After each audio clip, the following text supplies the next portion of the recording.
My guest today is Nick Sainato. Nick is one of the co-founders at Gamma, Try Gamma at Gamma, which of course is, well, everything Bitcoin, Ordinals, NFTs, Bitcoin marketplace, really. We'll learn all about that today if you're not already familiar. But welcome to the show, Nick.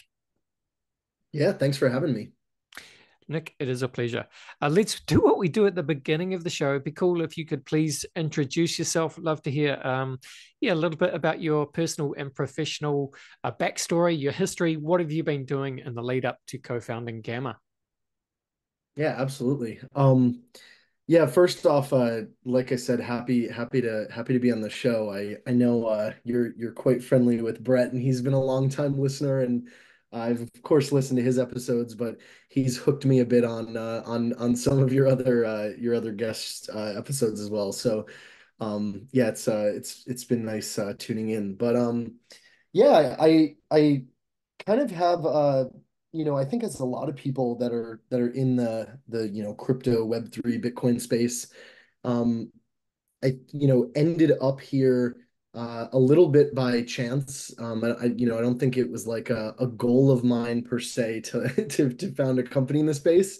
Although I absolutely love what I get to do every day and the team I get to work with. But yeah, I think like I always like to share this kind of silly story. It was probably back in 2011 or 12 that I first touched Bitcoin, and that was kind of like dabbling with Silk Road type thing. And then a couple of years later, I saw Dogecoin launch, and at the time I had a Shiba Inu, and I had just gotten him like a year prior, and at the time in the US at least, it was pretty uncommon for people to have Shiba Inus. Like it's a little bit more common now, but that was pretty like I certainly was the only person that I knew with a Shiba, and so I said, "Oh, Dogecoin's coming out. I just have to go and get some Dogecoin." And so there was no real established way of doing this, and so the way that I got it was a friend and myself. We bought some paper wallets on eBay. I mean, there's the OPSEC on that's not fantastic, but that was really like my first touch point of like really understanding how it works a bit more. Needing to then set up a new private key and transfer the funds from that private key to the other, and then that of course then translated back to Bitcoin and beyond. So that was kind of like the first touch point with crypto, and then through the next several years I worked in primarily like digital marketing and even some web design, paid media, and kind of like these things related to like software, like technical apps and things, but not specifically in the Web3 space. So I was doing that for a while, and then ultimately, one thing led to another, as they often do, and I ended up working on within a Bitcoin L2 ecosystem called Stacks, which you may be familiar with. And that's where I met a lot of the other members of the Gamma team, including Brett and my co-founder and our devs and yeah, really just kind of uh, just unraveled from there, and it's been amazing. Yeah, well, thank you, Nick. And so much going on there. Firstly, shout out to Brett. Obviously, Brett and I guess we got to know each other.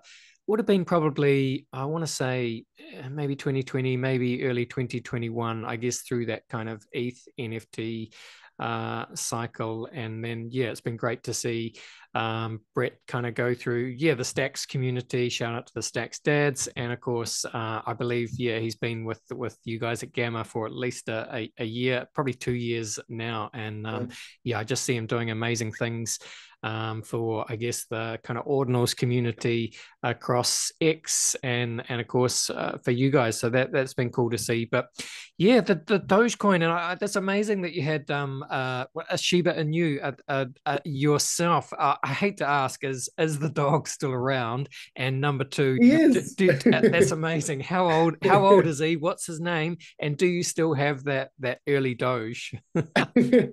So he's, I think he's 15 or Wow. 16. I always confuse it. But yeah, he's still great. He lives at home with my parents. I've since moved out, but my mom couldn't let him go, so I had to leave him there. But they just went on vacation like last month, and I moved in for a couple weeks and watched him, which was nice. But so he's still a spry young chicken. But his name is Buster, and yeah, the Dogecoin paper wallet. Unfortunately, I lost it. I don't know. I even though I sent the Dogecoin to another wallet and I tried to keep it safe, I lost it. Funny enough, though, the friend that I got this with, we split the Dogecoin 50-50. Uh, I back when it went up to whatever it was, the all-time high, I texted him. I hadn't spoken to him in probably 5, 10 years, and I said, "Hey, like you gotta check this out and see if you can find it." And he actually found his. So I'm at least happy that one of us was able to cash out. Amazing. And look, I mean, not to dwell too long on Doge, but Doge is kind of relevant to, I guess what is happening a little bit with, ordinals and runes coming on Bitcoin, in that Doge was famously launched really as a satirical joke Yeah. against what was happening with the other cryptocurrencies at the time. Somewhat improbably, I think, no one could have imagined that, however many years later, not only has, of course, Bitcoin and Ethereum have become reasonably successful in that decade since, but Doge is even more relevant still from where it was, 10 years ago, 12 years ago when it was launched, because Doge is, I think it's in the top 10, which is quite surprising, Yeah. really. So it's a top 10 crypto asset by market capitalization. And to perhaps everyone's surprise, the best performing sector in Q1 this year, as well as obviously Bitcoin did with the ETFs, and Stacks did really well in Q1 as well. But some of those meme coins just went bananas for various reasons. It was kind of easy to issue them on Solana for a while. It's a bit harder now. But it just goes to show there's something weird about the power of a good old fashioned cute dog internet meme. That man, who would have thought? Yeah, I mean it is, kind of wild and yeah, a little bit silly, but I do think there is some like that like mimetic power of just something that people can rally around, especially something that you can really relate to. I'm not like a hardcore degen in that sense, but even some of these things that just make you chuckle, if you have $10 or $15 sitting around and you feel like picking some up and it's not going to hurt you, it can be fun, and you kind of join a collective or a community, and you feel like you're part of something bigger, and I think it's certainly not a bad thing, all in all. I actually think it does translate nicely into just like arts and culture in general. Like these are the things that really drive value and drive interest and activity, and this sense of belonging. And so I kind of had this like realization as a lot of these like Solana meme coins were going off, where you kind of go through almost like the phases of being like, what the heck is happening? And then you're almost like why is this happening? Like this is just complete nonsense. And you have artists that are doing like serious things and their work isn't selling nearly as easily. And then you kind of like come around to it and realize that there is maybe something there, and there is like some like cultural power there, and if you can try to like marry those two things, it actually can be to the benefit of everyone. And so like I say, it's good to like embrace these things. To give just a quick example of something that we did recently, and I think it was like uh in trying to do just that and like marry these two concepts of like the more degen meme, meme coin kind of thing with more, like serious creators, which is what we really focus on.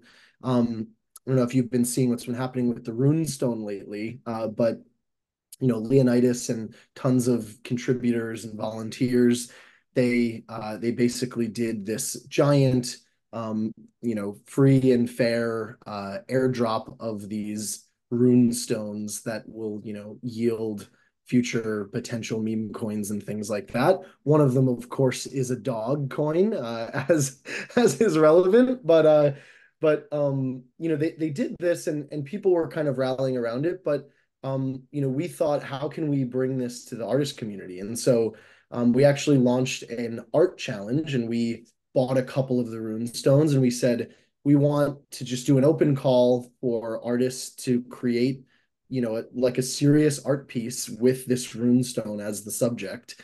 And one of these pieces, we want to award a rune stone to the artist, and we'll give another rune stone to a collector of that artist. And what was so interesting was we had like dozens of artists participate, tens of thousands of editions claimed that were based on these artworks. Honestly, it's probably in the hundreds of thousands of editions claimed. And I think at least some credit is due to these artists, because during this challenge, the floor price of runestones went up by 2x. So I think there's at least some proof source there that like there is some power here, and it can be used for good. Yeah, look, that Nick, that's so well explained, and look, I could not agree more. And yes, I do have in my notes. Yeah, so I've seen you guys talking about, yeah, the hashtag on X is runestone art, and I understand that this is related to, I guess, the upcoming.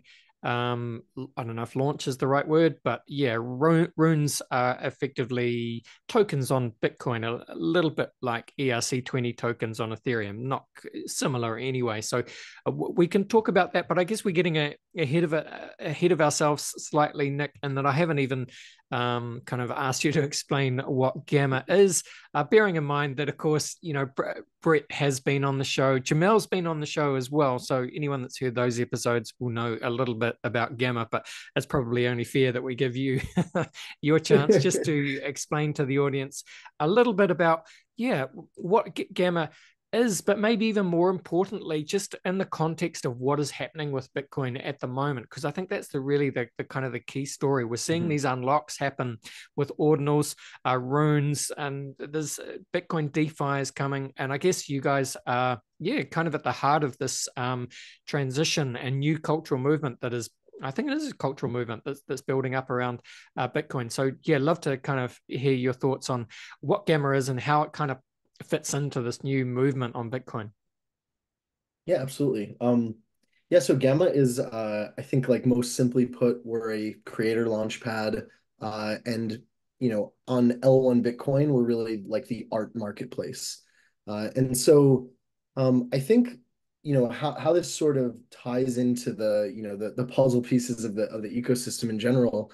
Um, we've always, we've been building in the space again, starting in stacks from 2021. And so we've really for a few years now have had this belief that the best ideas will make their way back to Bitcoin, and especially those where some level of permanence and durability are important. And I think that applies to a lot of different assets, but I think more than any, it applies to culturally and historically important artifacts like, high value art from serious creators, could even be documents and other, culturally important things. But these are really the things that I think are best suited to Bitcoin. Like, there are absolutely things that make sense on other chains. Like Solana makes a lot of sense for something like gaming, or these more kind of like financialized uh transactions and requirements that like smart contracts really do quite a good job at. I think that's really where Ethereum shines. But I think Bitcoin's like permanence and durability are really well suited for this kind of asset. And so we take a really long-term approach and kind of vision as to um, how we want to build our products and what we want to really spend our time on. You know, of course, you have limited resources and you can only focus on so many things. And I think that L1 over the next, I'd say in the past year and over the next year, 2, 3, 4, 5, 10 years, we're going to see fee markets continue to rise.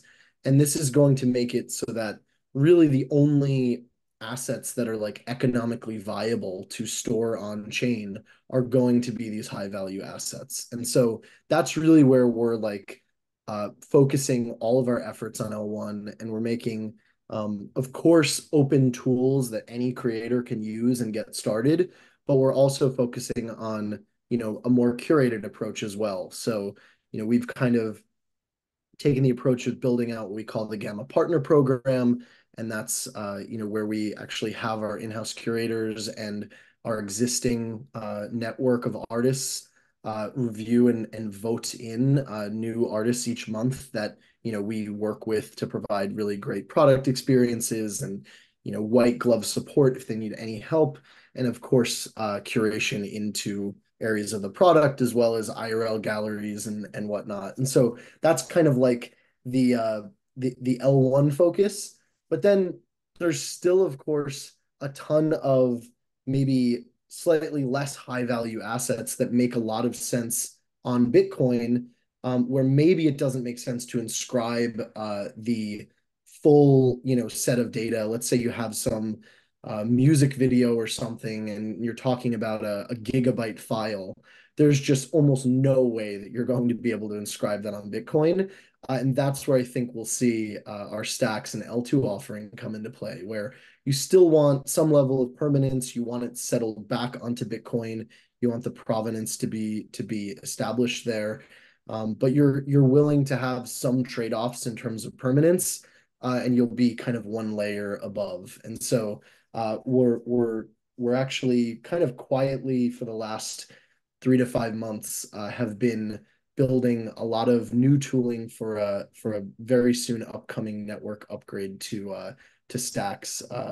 That's going to be pretty like significant change to the way that stacks works, where you're going to actually have a trust minimized wrapped Bitcoin asset that can be used in DeFi transactions and things. And so I think that's going to be a major unlock for the whole Bitcoin space, and of course, you know, for NFTs as well. Yes, yes, indeed. Thank you, Nick. Look, I'd be curious just to understand a little bit more about how you kind of frame ordinals or even, you know, NFTs on Bitcoin. Like, you know, as I kind of mentioned, you know, we saw this big, I don't know, boom, bubble, adoption wave, whatever you want to call it, in, you know, 2021 with Ethereum NFTs. But a lot of that has kind of, I don't know if I want to say fizzled out, but maybe it has fizzled out. There are still heaps and heaps of those teams that are still going. Heaps of the collections are still relevant, but of course, you know, they have dropped in value. And I don't know if the same amount of numbers will come back in the same way. So just is what is happening with ordinals, is it just a different flavor of that, or is it indeed different? Again, is there something different happening? Yeah, I think it's an interesting thing to think about because you know, as as you can, you know, probably would say, you know, like I'd be lying if I could tell you that I knew for sure what was going to be happening in the future with ordinals and inscriptions. But and I will say, like, I do think that there is even a meaningful percentage of the activity and inscriptions and things like that where it is very speculative and kind of just, you know, trying things and throwing it on chain and seeing if people will buy it, and that's going to happen like in any early ecosystem. And you know, there's some good that comes out of that. There's some kind of nonsense and waste of fees and time and energy on that kind of thing. But I think like apart from that noise, there is something different. I I think that, like one of the key things that is important to call out is how a an inscription, which is what you create on Bitcoin, and that's sort of like the NFT equivalent on Bitcoin directly, and how that differs from an NFT on, say, Ethereum or Solana or virtually any other blockchain. Um, the biggest difference is that when you're actually creating the metadata that's associated with the token, so an NFT is non-fungible token, and the token itself is just essentially a line in a spreadsheet, you can think of it, that says token number 5 belongs to address number ABC123. And when you mint a token, spreadsheet row 6 is empty, and then the address gets put there for the first time. And now you have control to make edits to that row in the spreadsheet as the owner of that token. And so that's basically like at the most fundamental level what an NFT is. But most people are really looking at or experiencing or interacting with the metadata that is associated with that token. And so that's the image or the music or the game or whatever it is that you really like experience when you're clicking buy or when you're like collecting something. And that's the big difference, is where that metadata actually lives. On Ethereum, for example, probably something like 99.9% of NFTs, they are pointing to an off-chain file source. It could be somebody's server in Amazon Cloud, or more commonly, it could be a decentralized file network like IPFS or like Arweave. And these file storage networks are better than just storing it in Amazon Cloud or on your computer, in the sense that there's probably a couple of copies or a few or a dozen copies of this data being stored somewhere. So it's not like you could just lose your computer in a fire and then the data is gone. You at least have, maybe several copies stored. But they typically only have just that few copies. And so and who is actually incentivized to store those copies is probably, you, the creator, maybe the marketplace that you're listed on, and maybe like some public good service that likes to store a lot of these files. But like ultimately that marketplace could go out of business and that public good company could run out of money. And then what happens to the files? They could go, poof. Um, uh, on Bitcoin, you're actually inscribing it, and that's why they call it an inscription. So you're kind of like etching that data directly into Bitcoin. And so you can think of it as like you have a dollar bill, and there's your Bitcoin. It's like taking like a Sharpie and putting your autograph on that dollar bill. And that dollar bill is now still like money that you can spend. It's still Bitcoin, but you've now like permanently put some data on there that, when you take that dollar bill and you go to spend it, you probably wouldn't spend it like regular Bitcoin. You'd treat that differently. And so that's what you're doing when you're actually inscribing data. And that ends up on tens of thousands of Bitcoin nodes as soon as that transaction is confirmed. So, when you just think about this at like a philosophical layer, you now have probably the single most decentralized and distributed and durable way to store data that we have as humans. Mm. I don't think there is a more durable way to store data, period. And so, you can imagine that if there's even like a nuclear disaster or something, there's probably going to be a couple of copies of Bitcoin somewhere that survive. And that's just like incomparable to anything else. Yeah. So what you're talking about is it's ordinal theory, and man, I mean, just like the Bitcoin rabbit hole is deep, but the kind of the ordinal theory rabbit hole is deep, and it's quite amazing that you can really inscribe down to the single Satoshi is how it works, right?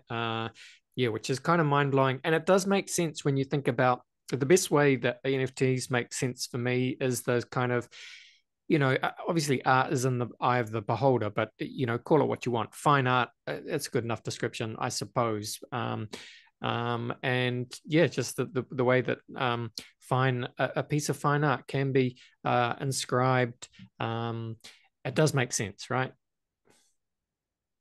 Yeah, yeah, I think so. I mean, of course, I think so.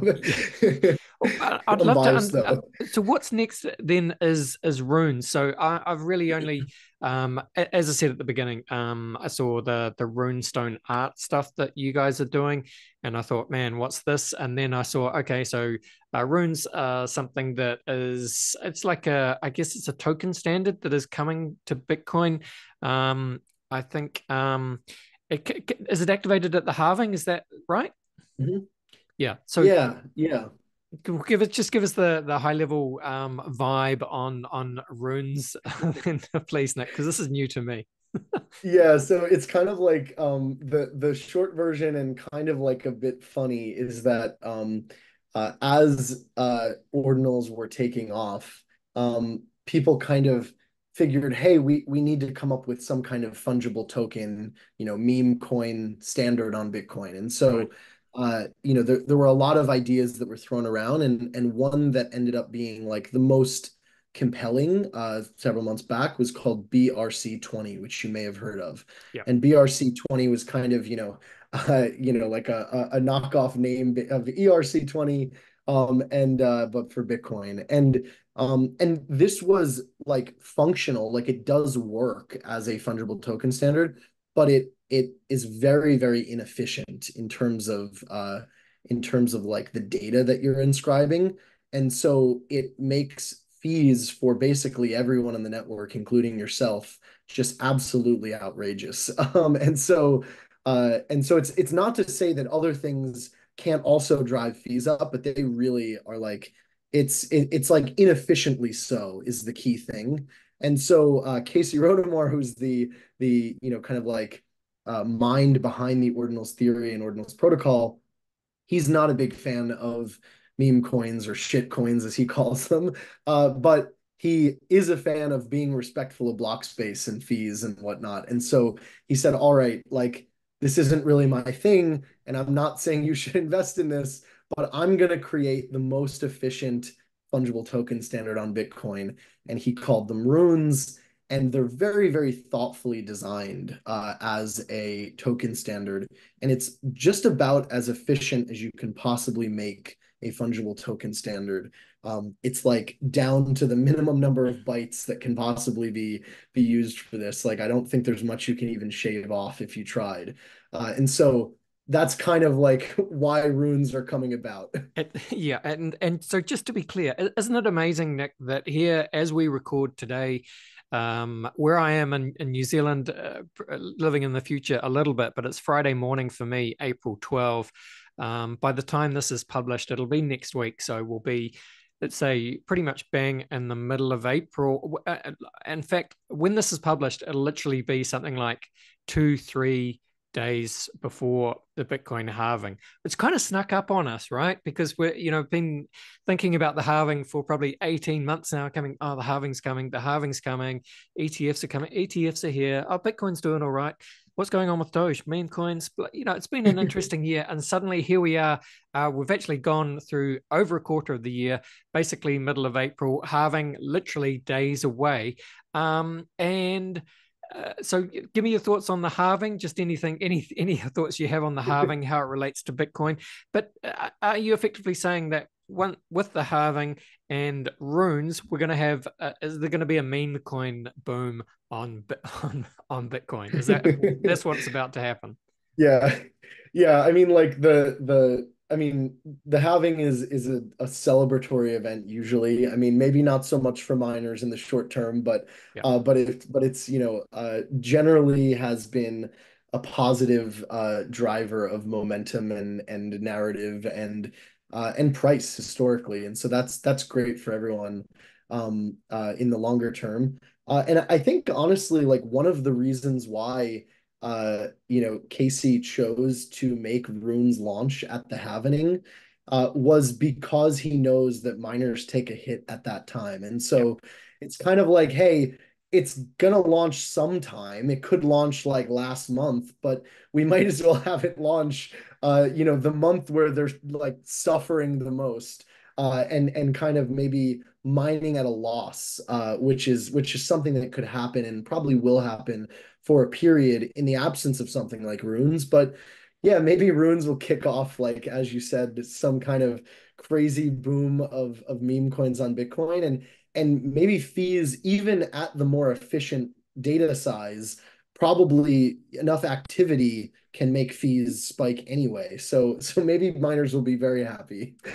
Yeah, to me, Nick, it just sounds like this is to me is perhaps more evidence that we're living in a simulation because who Oh, would for have sure. who would have thought that the Dogecoin saga is weird and crazy enough, but now here we are with the fourth Bitcoin halving, the single most decentralized technology network that has ever existed, storing value across generations and into the future. And how are we going to save the miners that secure that network in the short term? Meme coins. It's just you could not write a crazier script. So anyway, I I couldn't mean, help but hey, like you do what you got to do, and I mean, I sort of am a subscriber to that in a half joking, half serious way as well. Like it really does feel a bit too convenient at times, but as Elon likes to say again and again, the most entertaining outcome is the most likely, and this one surely is.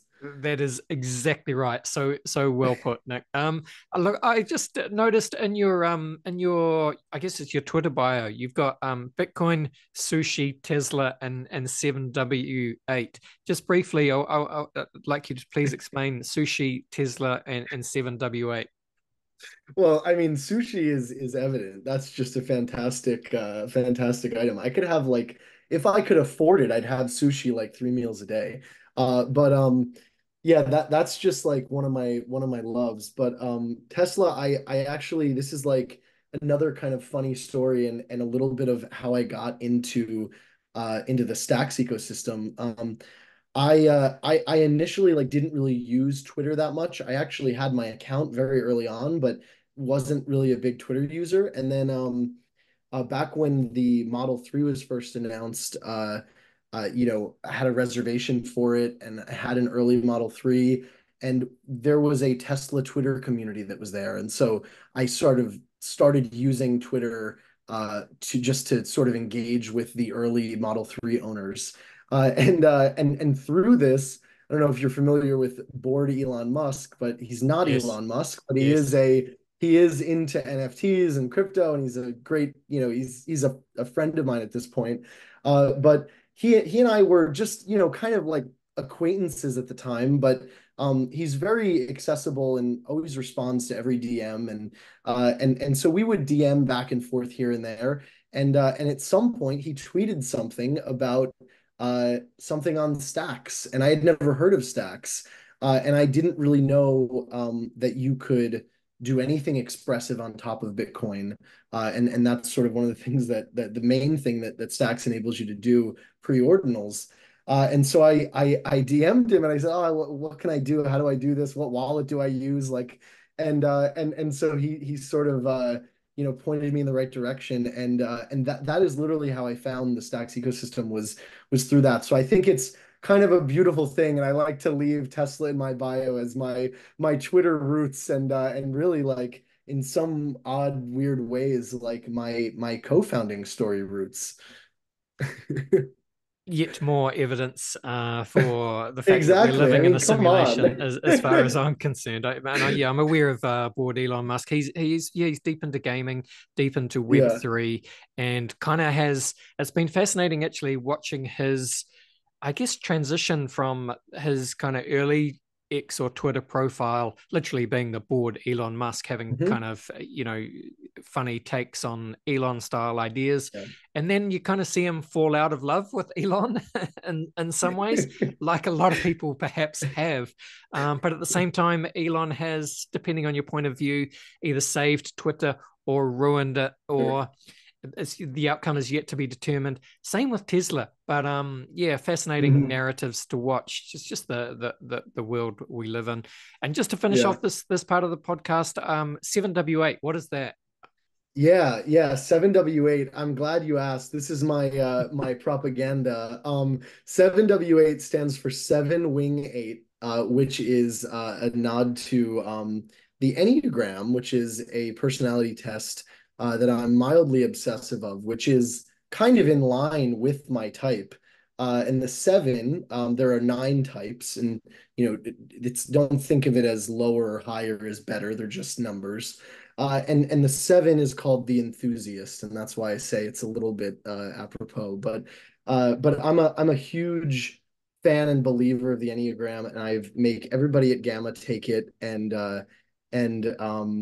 basically everyone that I know. I'd love for you to take it at some point, but EnneagramInstitute.com is like one of the more official tests. It's like $20. It's nothing outrageous, but I think that it's probably the single most like both accurate and insightful things that you will ever read about yourself. And I'm not just saying that. Like, I'm not actually like a big believer in that in general. Like Myers-Briggs, it's okay. Like it's like reasonably accurate, but I can't tell you how many truly dozens of people have told me that they read one of the 9 descriptions, so there's really not that many of them, and it sounds like they are reading something written just about them.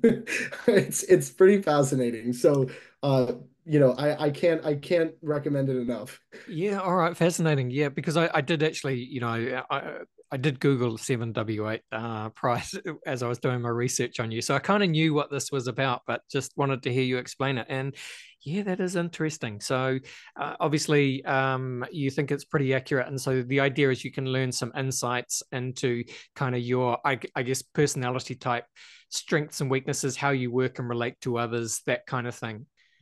I think like all of that, but more than anything, it kind of helps explain, and why I think it's actually more accurate and helpful than a lot of others is kind of explains why you are the way that you are. And Mm, it if you have some kind of quirks to the way that you behave and whatnot, it sort of gives like a very uh like obvious in hindsight explanation as to mm, why that is the case. And then yeah, it is super helpful in just relationships and conflict resolution and all of that when you mm. know how somebody else, why they are the way that they are and what are their motivations and fears and desires. So anyway, enough about that, but I'm happy to spread the good Enneagram word any chance I get. I love it. I love it. All right. Absolutely fascinating, Nick. I reckon what we do now is we'll go to a very quick break and then we'll come back. We'll have some fun. We'll finish off by running you through the very famous crypto conversation hot take round. But I guess just before we do that, maybe just shout out the Gamma websites and all that for anyone that wants to engage with art on Bitcoin. What should they do? Where should they go? Yeah, it's gamma.io. So GAMMA.io, and at try gamma on X Twitter. Awesome. Links, of course, are in the show notes. Listeners, let's go to that break. And boom, we've been to the break. We are back. And I'm with Nick Sainato. Am I saying that right? I hope so. Nick is the Right. co-founder at Gamma for art inscriptions on a Bitcoin stacks. Yeah, Nick, as you are probably aware at this point, I like to finish each podcast with a quick round of rapid fire crypto conversation hot takes. Are you up for it?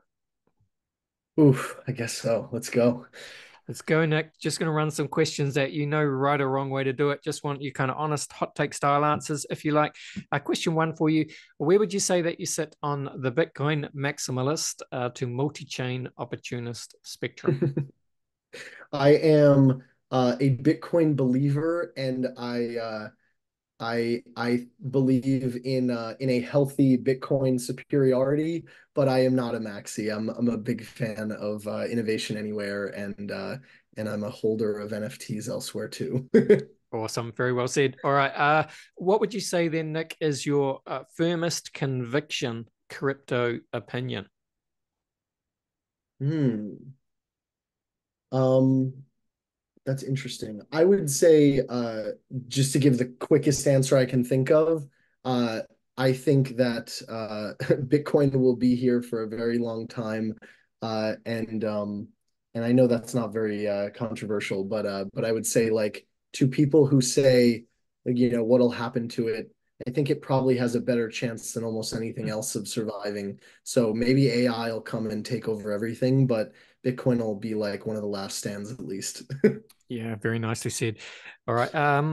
Bill Gates famously said that we tend to overestimate what we can accomplish in 2 years and underestimate what we can accomplish in 10. 10 years, look, it's a long time in blockchain, but anything you like here, like maybe kind of gamma ordinals, inscriptions, what does it look like in 10 years' time? Yeah, it's a good question. I think like zooming out as much as I possibly can. It's just making it so that the user experience is really just beautifully seamless and basically all of that friction, setting up a wallet and a seed phrase and all of that stuff, while you're still of course self-custodying everything.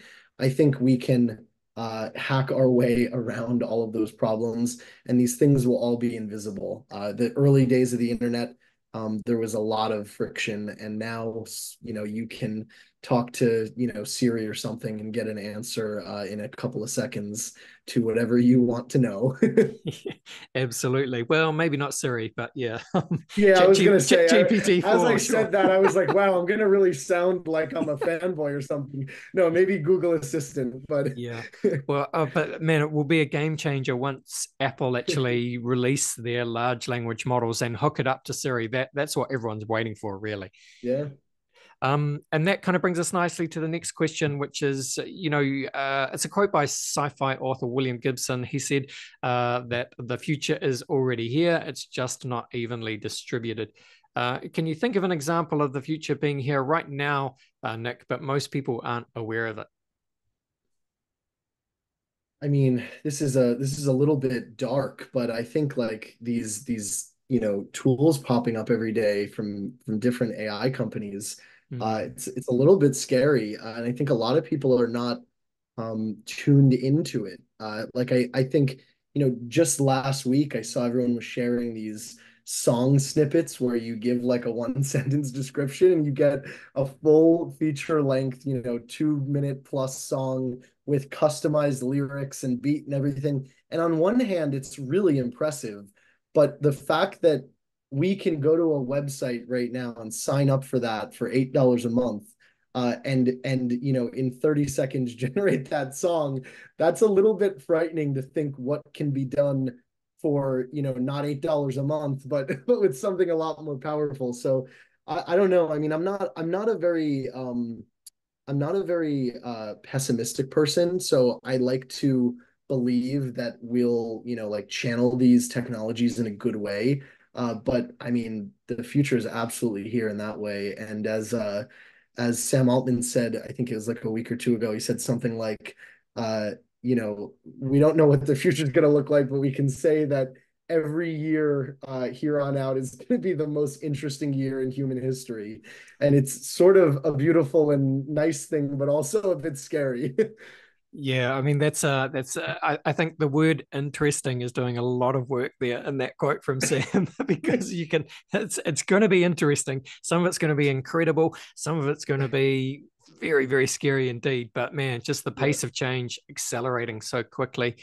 Thanks, Sam. All right, it brings us nicely to our final question, Nick, and I'll be fascinated to see what you say. But it is simply, finally, what is your favorite science fiction book, film, or TV show? Hmm. Um, I would love to be able to answer the three body problem because I know that Brett, it's like this trope ongoing and he keeps pushing for it. And I did see that they're coming out with a Netflix adaptation. I hope they don't ruin it, but I'll give it a chance. But I would say, uh, I don't know, this is maybe a little bit of a cop out, but I think Black Mirror is both really incredibly well done, um, and uh and a little bit frightening, and I think for good reason because they capture that essence of these kind of frightening concepts quite well. And I don't know the creator's name, but didn't he say something recently where they brought a couple seasons back more recently after a big break, and he said it felt weird doing these because reality seemed a little bit too consistent with the show. I think we are getting there.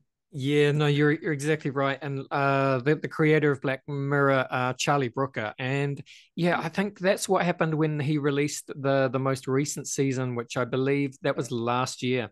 And yeah, you're exactly right. He basically said this season is a little bit different. It's a little bit more kind of horror influenced almost. Because yeah, the kind of the some of those early episodes are basically almost outdated because of how on the nose and accurate they were, which is so disturbing to see.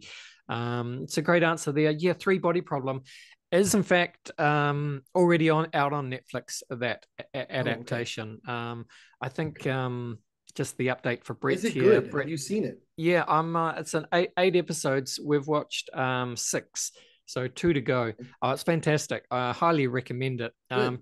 Brett, of course, will say no. You should read the book, which is quite a big undertaking. Three novels originally published in Chinese and then translated. So I don't know if I would. He did tell me he's Eh, like the first book I really didn't like, but I'm yeah. glad I went through the entire book, finished it, decided to go through with the second one, and then I really liked it. And I said, you're not really doing a great job of selling it. It's exactly what he said to me, Nick. And yeah, so my advice: the Netflix show is actually phenomenal, really good if you Okay, like good. kind of sci-fi. Obviously done in a Netflix way, and it's made by the Game of Thrones producers, showrunners. So yeah, Beautiful. anyway, look, I think we better leave it there, Nick. But man, it's been heaps of fun talking to you today. Thank you so much for coming on the show and spending some time with us. Just close it out by, again, just telling people where they can find you online and, again, where people should go to learn all about what you guys are doing with art on Bitcoin at Gamma. Yeah, thanks so much again for having me and for getting up a bit early on your side of the pond. But yeah, it's my name at Nick Sainato is my handle, and then Gamma is at gamma.io and at try Gamma. So yeah, check us out and check out all of the incredible creators on Gamma. I'm probably one of the biggest collectors myself, so I'm not just recommending something I don't believe in. Awesome. I love it. Thank you so much, Nick. All the best and bye for now. All right, there you go. That was Nick from Gamma. Hey, Nick was cool. Very nice guy, a very smart guy. Yeah, so thanks for coming on, Nick. That was great. Thanks for listening, team. We reached the end of another show. As I say, 6 episodes into three body problem over here, two to go. We'll probably finish that off this weekend, I imagine. But yeah, if you haven't watched it, definitely recommend it. Or if you're really keen like Brett, go read the books. Audiobooks could be a good could be a good way to consume that as well. Anyway. Subscribe, all that good stuff. Thanks for listening. Thanks for watching. This was the Crypto Conversation for Brave New Coin.